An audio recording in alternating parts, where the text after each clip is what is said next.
We begin this evening. I'd like to take a few minutes to reflect on the events that took place yesterday at South High School and at North High School. We would like to commend our students, staff, and administration, as well as the Waukesha Police Department and our SROs for their quick response times and tremendous life-saving efforts. We are fortunate that no lives were lost. Our district is providing additional counseling staff at all of our schools to help students with the healing process in the days and weeks ahead, and our thoughts and prayers are with them. As we move forward, our students are being reminded that if you see something, say something. Thank goodness that happened yesterday. As a parent as well as a school board member, I am proud of our students and of everyone else that responded so appropriately.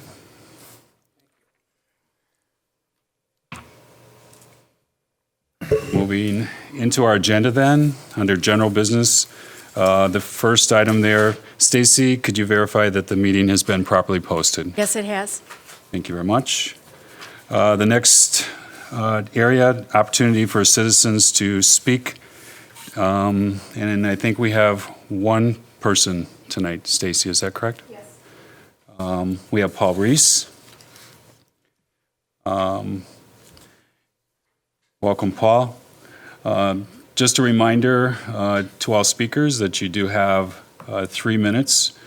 We expect all speakers to honor our time limit, refrain from using any inappropriate language in any manner, and be respectful in their comments to the committee. So, welcome, Paul. Thanks. Good evening, Board. First off, I'd like to thank God for the first responders here in Waukesha for the job they did. Truly, what they do is we take so for granted every day.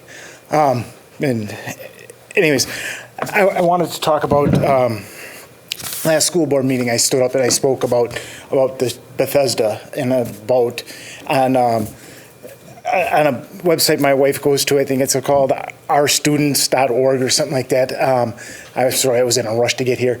That it was dropped. When my daughter had started school 8 years ago, we had looked into it, and its score was quite a bit lower. And so I want to thank the school district. The superintendent's office sent me this, and which made me look at that website a little closer and look at some things that were pretty subjective in that website and how they scored this Bethesda school, and which made me take pause, and I wanted to apologize for overstating something, that the condition of that. I was wrong in stating it so strongly. It has slipped, but it's not in bad shape. I've even looked at that score, and even the scores on the test scores weren't bad even on that website. There was just some subjective things that they were scoring it low on. But one thing I do always have a problem with, all these things that you're given to read as a parent that is so confusing, is they use words like exceeds expectations. Well, that doesn't say anything to me. Where your expectations for things and my expectations could be completely different. That's a very subjective way of putting it, and it's done to, I think, to confuse parents, but maybe because parents are too bearing on teachers, telling them my kid's grades need, so they do this. That means nothing to me. And the other one is proficiency. Well, my kid's proficient. What does that mean? What's the scale of proficiency? Is it from a B to a D minus? Are they just barely proficient? These are the things that just drive me daffy when my daughter was in Waukesha School District in STEM. But it's not just STEM, it's all of them. The other thing I did state, and I wanted to clarify, is two things about STEM. One is I stated about a parent whose child she was really concerned about their spelling there. But my daughter's friend is still, she has one of her best friends is from STEM, is the student friend from kindergarten and first grade, and she reads great. She's an awesome reader. So I wanted to throw that in because it's anecdotal when I give that type of stuff. I hear it and I know it's anecdotal, and I wanted to clarify that and just thank you for your time tonight. Anyone else that would like to address the committee this evening? Okay. Seeing none, I also want to mention that committee member Joe Como is excused this evening and will not be here. However, we look forward to his participation next month. Bright Lights presentation this evening that we were going to have on East Alternative School, social emotional learning, the curriculum that they have there. Due to our presenters being ill today, we will not have that presentation this evening. Hopefully, we will be able to reschedule for a later date. Moving into action items.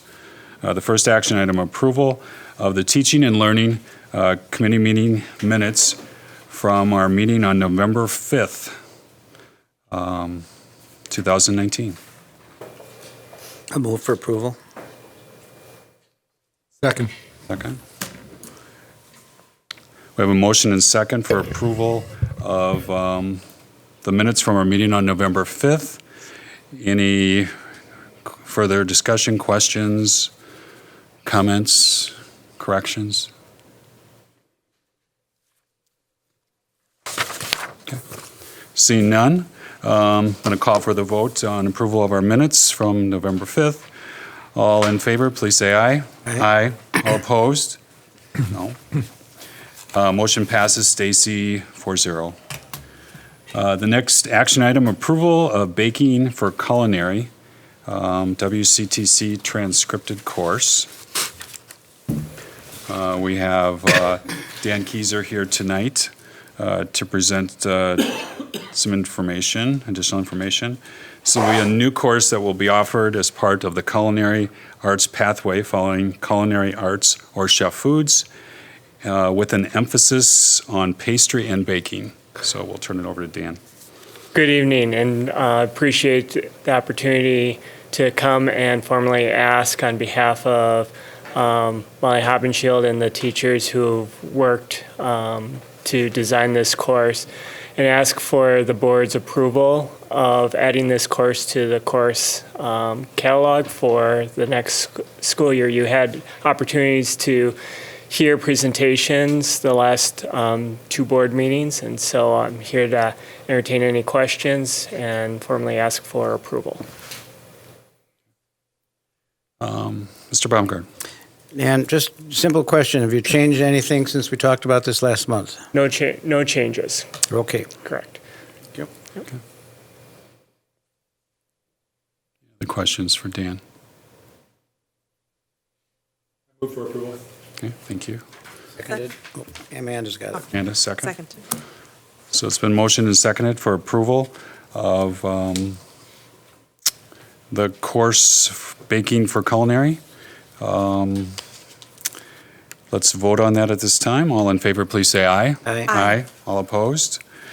Passes. Stacy 4-0. Thank you very much, Thanks, Dan. Dan. Thank you so much. Next action item this evening, approval of the 2019-2020 overnight field trip requests that are in front of us this evening.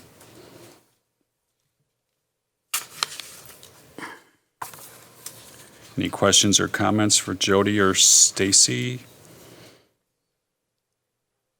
Mr. O'Brien. I move for approval. I'll second it. Okay, it's been motioned and seconded. I do have a question or two, though. Okay, yep.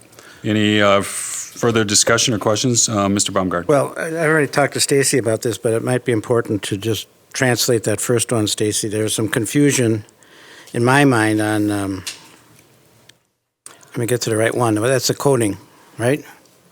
Right. $10 plus travel costs to be determined. That was confusing to me, and you know the answer, so if you could. The information I have is that each student who was part of this club paid $10 to join. And now there were 6 students who made it to the level where they are invited to go to the competition in Pennsylvania. So they, any costs that their families incur would be additional to the $10 they paid originally.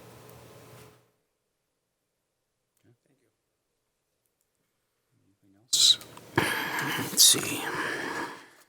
Okay, so we have a motion and second for the approval of the overnight field trip request as presented. All in favor, please say aye. I do have a question. Oh, one more. Go ahead. Mr. Baumgart, sorry. Was it the same one? The question about a middle school?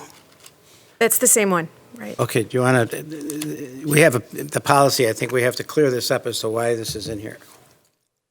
Well, my understanding is that if it's an educational purpose for a trip like this where the students had to achieve something in order to go, that the policy does not prevent them from doing that as long as they meet the board's approval. Thank you. Welcome. Anything else from any No, I'll stop. committee? That's fine. That's fine. Thank you for clarifying. Okay, so let's vote. All in favor, please say aye. Aye. All opposed? Passes, Stacy, 4-0. Informational items, we do not have any this evening. Moving on to our one discussion item is the Wisconsin State Forward Exam data from the spring of 2019. And we have Amy Riebel here to present this evening. She is our district data coordinator, so welcome, Amy. Good evening.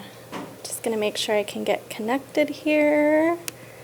Looking promising. Whoops, that's not what I want to do. This is what I want to do. All right. Looking good. All right. Yes, I did just want to provide a brief update on forward exam results. You've already seen the school report cards for this year. So this is the data that fuels those report cards for grades 3 through 8. So we'll go through this just briefly. You've seen this in previous years as well.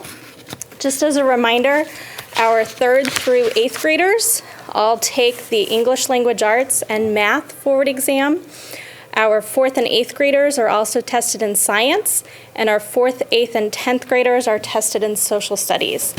So I'm just going to interrupt you a little bit because I want to help out the one speaker we had here tonight. Could you go into more detail about how the standards are set? I'm sure you have a little feeling for that. It comes from the state as based on progress at that given school year. correct. So there are standards that are set for each subject area and grade level, and those are done at the state level. So, and educators throughout the state are involved in that process, and they determine score ranges and then scores for each assessment. So, and you can see here, students are scored in one of 4 categories: advanced, proficient, basic, and below basic. And there are descriptors. These are overview descriptors of what those mean, but there are more lengthy performance level descriptors that go in more depth within each subcategory within each assessment. So for example, in math, there's a geometry, what advanced, proficient, basic, and below basic looks like in geometry at each grade level. So it gets very, very specific. So, and that's all available on the website, and I can get you more information on that as well. Just one more question, Yeah. Amy. As I recall, the forward test today, if you're trying to look for year-to-year data, you really can't go back more than 2 or 3 years because they changed the standard and the scope of the test 3 or 4 years ago, right? Yes, this is our 4th year of the forward exam in math, ELA, and social studies. We had a new science test last year. So as we're talking tonight, I'll be able to give you some historical data. I'm going to give you specifics about this past year. I can give you verbally some historical data on ELA, math, and social studies. On science, we're just going to look at last year because the test was based on new standards and had different questions. So the state is asking us not to compare previous years in science. Sorry to interrupt. No, that's okay. It helps with the general understanding to go into Yeah, this, right? that's fine. All things I was planning on talking about, so we're thinking along the same lines. So yes, students get scored in one of those 4 areas. We're looking for students to be proficient. That's our goal. We're scoring in that 3rd category, meaning that they demonstrate adequate understanding of and ability to apply the knowledge and skills for their grade level that are associated with college and content readiness. So this is when we're looking at on grade level as measured by the forward exam, which is one exam that we give. Scoring proficient is considered on grade level. So tonight I'm going to share with you our percentage of students who are proficient and advanced, and that's not going to let me make that any larger, but if these are our district goals, you've seen these multiple times now.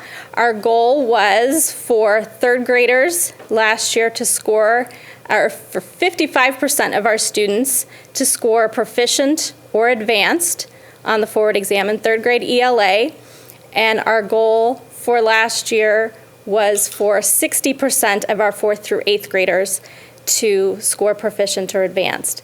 And then in math, for all of our students, grades 3 through 8, our goal was for 55% of our students to be proficient or advanced. And we knew those were ambitious goals, but that is what we're looking at. So just as a reminder. So looking at results, for each assessment here, I have the state average at the top. So across the state of Wisconsin, 44% of students were proficient or advanced on the math forward exam last year. And then in the chart on the left, I have our percentage of proficient and advanced for each grade level. And again, just as a reminder, this includes students who took the forward exam and also the approximately 1% of our student population that took the dynamic learning maps or the alternate assessment. So I did include those in here. Hey, now, one other thing, I've kind of asked questions outside of the realm here, but it's not uncommon for scores to flatten or drop off between 7th and 8th grade, is what I'm hearing. So we have seen some of that in some other districts across the state. Not necessarily between 7th and 8th, but I would say there's been a trend at middle school for scores overall to be a little bit lower.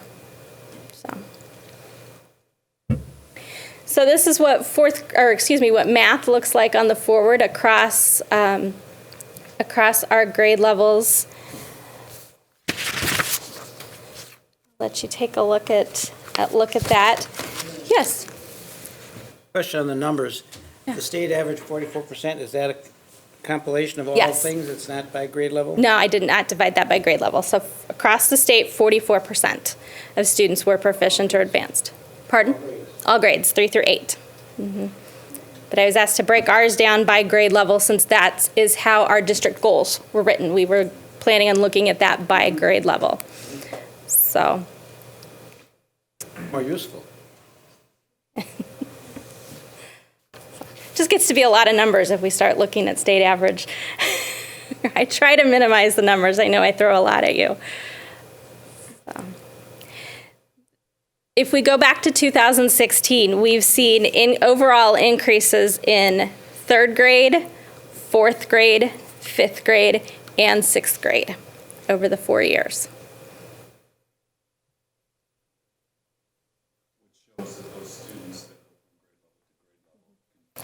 Correct. Every year yes. Last year's 3rd graders are different than this year's 3rd graders. You're testing different groups of students. So, but our overall goal is to have students, regardless of grade level, reach that proficiency level. Okay. All right, so I'll move on to ELA. So the state average in English language arts, and again, this includes reading, listening, there's a writing component, there's a vocabulary component, all-encompassing of English and language arts. The state average was 41.5%. And you can see our averages there across our grade levels. Over the 4 years, we have seen an overall increase in 4th grade, 5th grade, and 8th grade, actually. With 6th grade being dead on exactly even from where it was 4 years ago. There have been some ups and downs in the meantime, but right now, 6th grade's last year's score was exactly the same as 2016. So we've maintained there. And when you have different groups of students testing every year, it's not uncommon to see small variations in scores. So that's seen pretty much everywhere.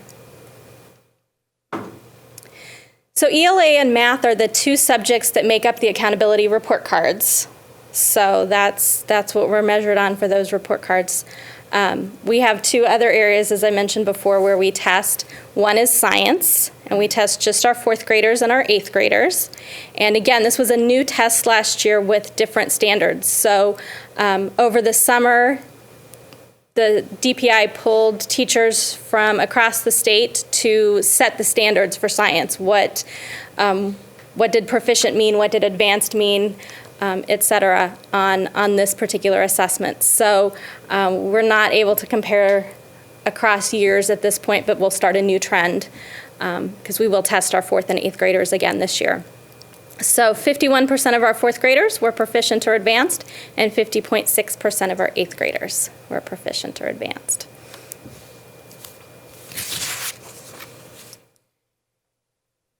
And then finally, in social studies, the state average was 50.2%. And again, we just test our 4th, 8th, and 10th graders. And again, this is also not a part of the accountability report cards. And you can see our scores there.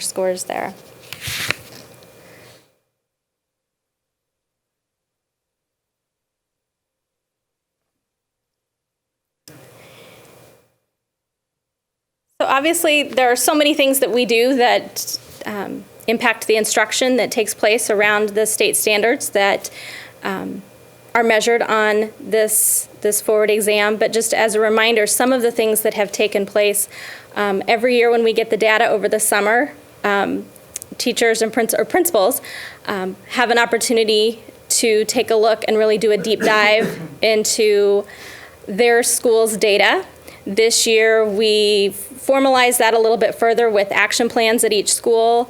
As a teaching and learning team, we sat down and gave feedback to each school on those action plans, and then SAIL coaches are able to follow up on those action plans. So that was pretty specific and purposeful this year. So every year I feel like we get a little bit stronger at really analyzing that data and digging in. So by the time it becomes public in September and then becomes part of the report card in November, we've looked at it multiple times in multiple ways. Our schools continue to get better at looking at their subgroup data, so looking at their different demographic groups, looking at their special education populations, and really digging into what do students need next. So we continue that work, and that's really a part of our deep dive and their ongoing work that they take back to their schools. Our school SAIL goals, obviously we continue to focus on the district student achievement goals. As you know, our AVID implementation continues to increase, and then our CLM work, particularly in literacy. This is year 5 of the CLM implementation.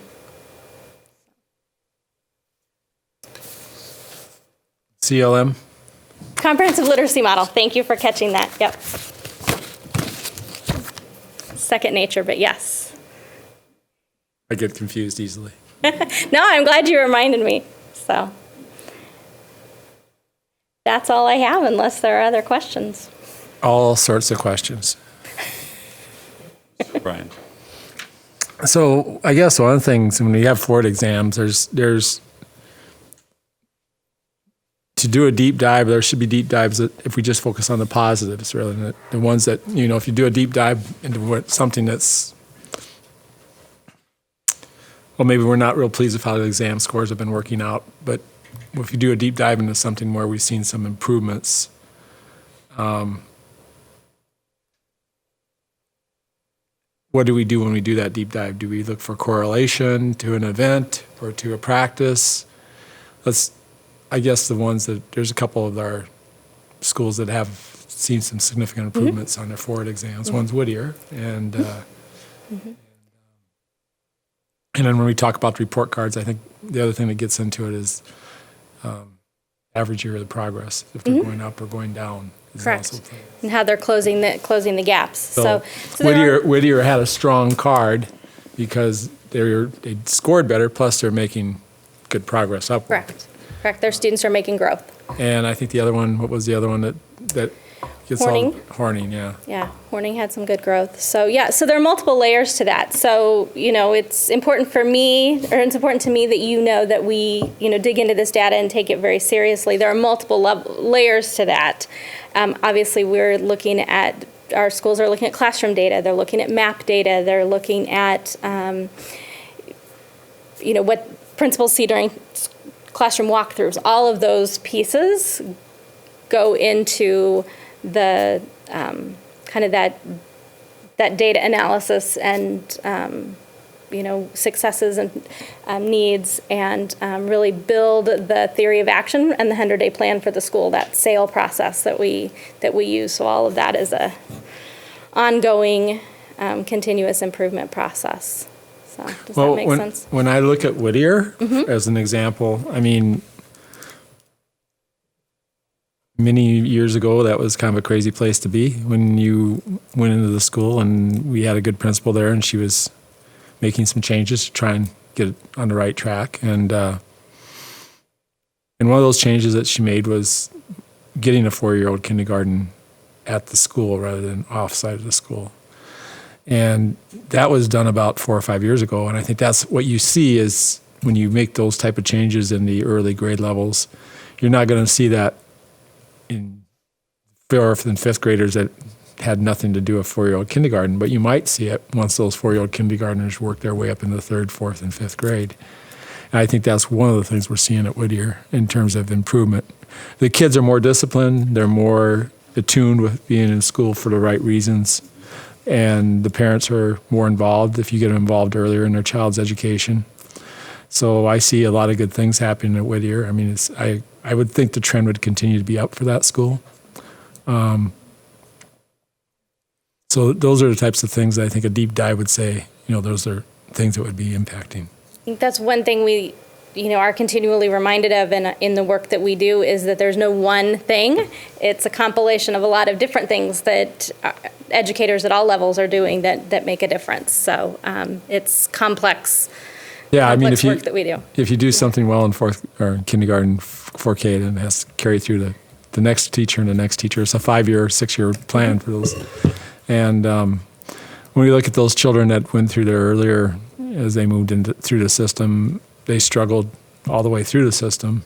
I think the kids that are coming out of Whittier now will be more like the general population, quite a bit stronger and more successful as they move into the middle school and high school. I think we're all enthusiastic about the good work we see happening there. Yeah, I think the new principal will do great, and she's very committed, and the staff is excited. The other thing is, we have quite a disparity across the district. I mean, Mr. Reese is here tonight to talk about, he kind of apologized for comments he made earlier a week ago, or a couple weeks ago, but I kind of understood his foundation for that in a way. Don't worry, I get criticized when I make comments too, Mr. Reese. So the point being is that we do have a lot of variance across the district between particularly elementary schools, which starts to, even out as we get into the middle schools and high schools. But if you look at, our very high-end elementaries, they compete with the very best in the county.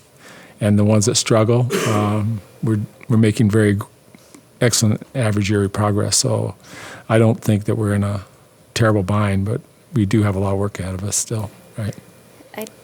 When I meet with our principals quite a bit, and I think every single one of our principals sees areas in which they feel lots of success, but also want to continue to grow and want their schools to continue to grow. So I think that's definitely something we focus on.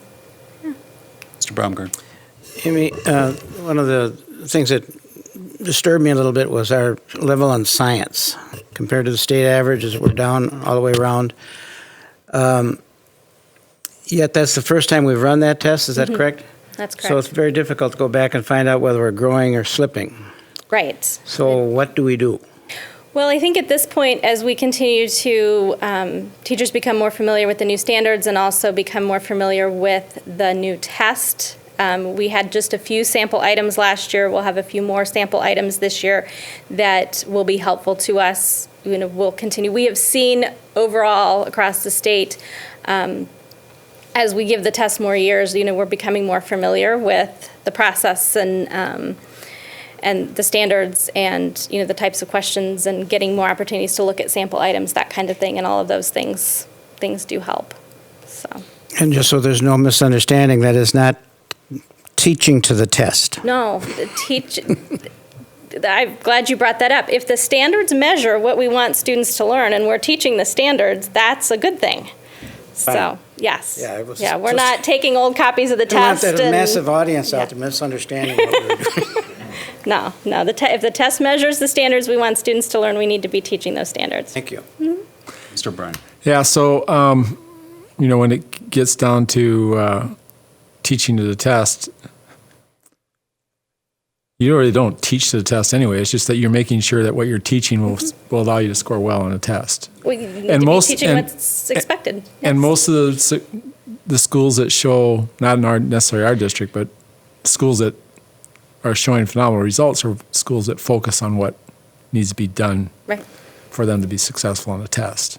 There's no magic, test prep booklet or anything like that that's going to help students prepare. It's a year, multiple years of good instruction on the state standards, as well as all of the other great things that we do to meet students' emotional needs, et cetera.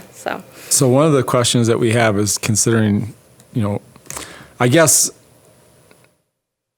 the concern I have, and I don't want to make it sound unfair, but I always, over the years, had a strong comparison between how we do as a school district relative to the other county schools. And we fell generally in the middle of the pack, maybe a little bit, maybe slightly down, but not too far off the middle of the pack year in and year out.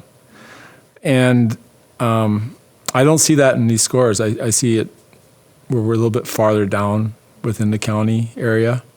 So that's why I think we have a lot of work to do yet. I don't like the idea of comparing ourselves to the large schools because I think Waukesha is better than that.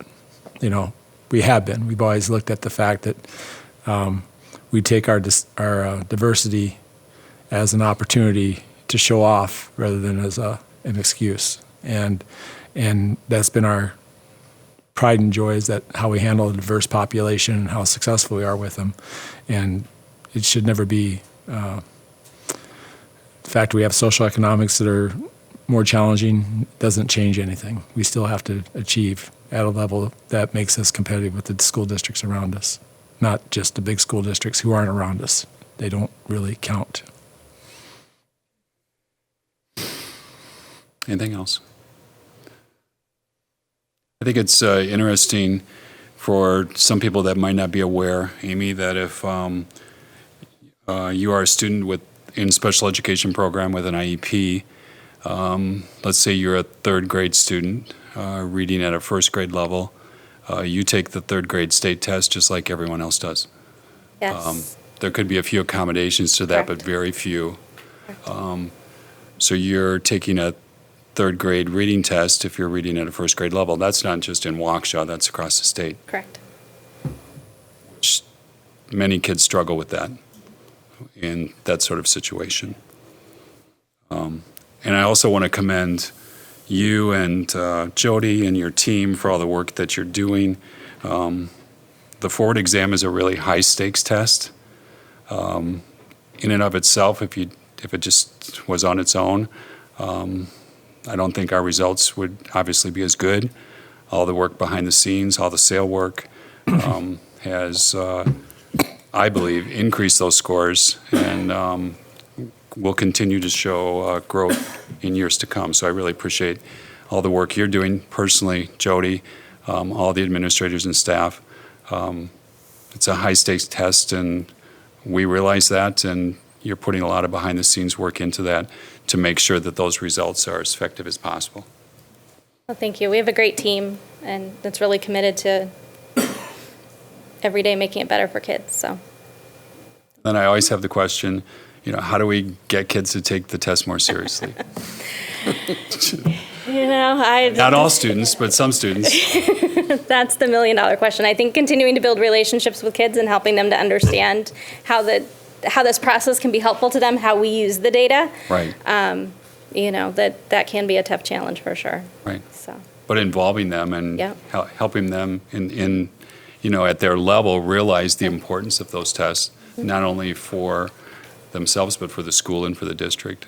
And helping them believe in themselves and their abilities. That they can do it. That's really important. Yeah, and all the test-taking strategies and everything else that goes along with that. Yeah, because that will be a fact of life beyond K-12 education. So Right. having that skill is can be helpful on down the line. Very good. And I also like the fact that this district looks at other data other than just the forward exam. Definitely. This is just one piece of a much larger puzzle Right. that helps us know what our kids need. Right. Thank you. One more thing. Mr. Bryan. So one of the comments that I've heard about concerns about our scores, if we want to achieve higher scores, is there's a concern that maybe we're doing too much testing, that students might have test fatigue and they're not putting in the best effort on the test when they come around because they're just worn out from taking so many tests. Is that something that we can measure or analyze or get some sort of feel for? So I think that is something that we look at when we develop our assessment calendar. Our district required assessments, so to speak, are pretty minimal. We ask for the MAP assessment in the spring as a way of measuring ongoing progress, and in elementary there are some classroom type assessments. Much of this is state mandated, forward exam, ACT Aspire. That's something that we do give feedback to the state on, but some of it is federally mandated as well. So I think that is something that we think about in terms of what we're asking for, when we're asking for it, and do get feedback from principals and teachers around that at different times. So. And the other thing I'd like to add is that, it is good to have good test scores, especially in the lower grades. It shows that you're giving them the fundamentals to be successful as they get into the secondary level. But we should never lose sight of the fact that Waukesha probably offers the most diverse educational program, and we try to. It's important for us to offer that type of diverse mix in terms of arts and sciences and environmental education and all that stuff that we do. And then also the fact that we have a trades program that we're looking at not just college readiness, but life readiness skills. Absolutely. And trying to prepare students for careers that they would like to go in, not just the college prep. Correct. That we used to do 10 or 12 years ago. It was all about college, and now we're saying, hey, this is not really suiting our kids as well. And then I think the other thing that we've done better over time is when we went away from the 8-period day and went to better scheduling set up for the secondary schools, which I think helped a lot with getting kids ready for if they do go to college with good study habit skills and things like that. So no matter what our test scores say, we have made a lot of good improvements in the district over the 10 to 12 years across the board. Absolutely. Anyone else? Thank you very much, Amy. Thank you. I'm sure you'll be back sometime Oh, between yes. now and the end of the year. I've never gone for too long. Okay. Thank you. With that concludes our agenda tonight. Our meeting at this time is adjourned. I want to send out a special thank you for any community members that were here this evening. And as always, our administrators and staff that come to these meetings and are here to be with us and support anything as needed. I appreciate your time and efforts for taking time out of your evening for being here. Thank you very much. Our next Teaching and Learning Committee meeting will be Tuesday, January 7th, 2020, here in the boardroom. Thank you very much. Have a good evening.